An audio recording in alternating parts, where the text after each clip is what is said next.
Salutor et bienvenue dans ce nouveau format sur les femmes de Bretagne. Aujourd'hui, nous allons en savoir un petit peu plus sur la vie de Jeanne-Marie Barbet, qui était peintre et photographe.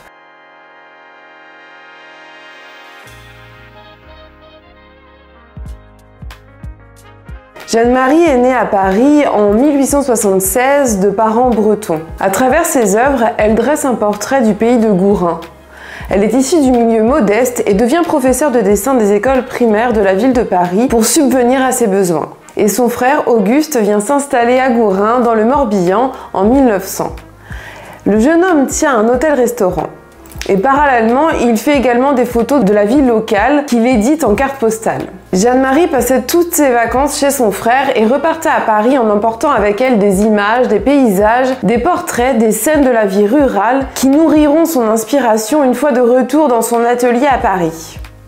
Sa vocation d'artiste peintre se confirmera à cette période-là. C'est cet environnement, la Bretagne d'autrefois, qu'elle utilise comme inspiration et qui en est un témoignage à travers sa peinture. Au tout début, sa peinture était essentiellement constituée d'intérieurs bretons en clair-obscur, comme celle de la Bretonne à la Baratte de beurre, peinte en 1905. Et entre la première œuvre qui date de 1904 et la seconde qui date de 1929, sa technique a énormément évolué. En 1920, à travers sa peinture, Jeanne-Marie témoigne de la vie locale gourinoise. Elle représente la foire de Saint-Hervé, les courses de chevaux, les lavandières au lavoir, les marchés, la fête de Dieu et entre autres la sortie de messe. Dans ces peintures, on retrouve la Bretagne d'autrefois, nos costumes, nos pratiques festives ou culturelles, l'habitat breton.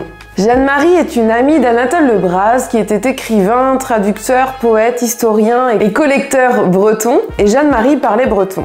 D'ailleurs, elle assiste en 1904 au 7e congrès de l'Union régionaliste bretonne à Gourin. Des congrès de l'Union régionaliste bretonne furent à plusieurs reprises organisés à Gourin entre 1899 et 1904. Et en 1926, elle devient la première femme à siéger au comité de la Société des artistes indépendants, dont elle sera également la trésorière de 1943 jusqu'à sa mort en 1960. Ses œuvres ont été exposées notamment au musée du Far West en 2018. Il y en a également au musée des Beaux-Arts de Vannes et au musée de Bretagne à Rennes. Et si vous souhaitez en savoir un peu plus sur la vie de Jeanne-Marie Barbet, vous pouvez aller voir en dessous la vidéo en description. Je vous ai mis quelques liens utiles qui pourraient vous intéresser. Voilà, cette vidéo est terminée. J'espère qu'elle vous aura permis d'en savoir un petit peu plus sur la vie de la peintre et photographe Jeanne-Marie Barbet. Je vous retrouve dimanche pour une nouvelle vidéo. En attendant, je vous fais des beaux culs et je vous dis à den distro.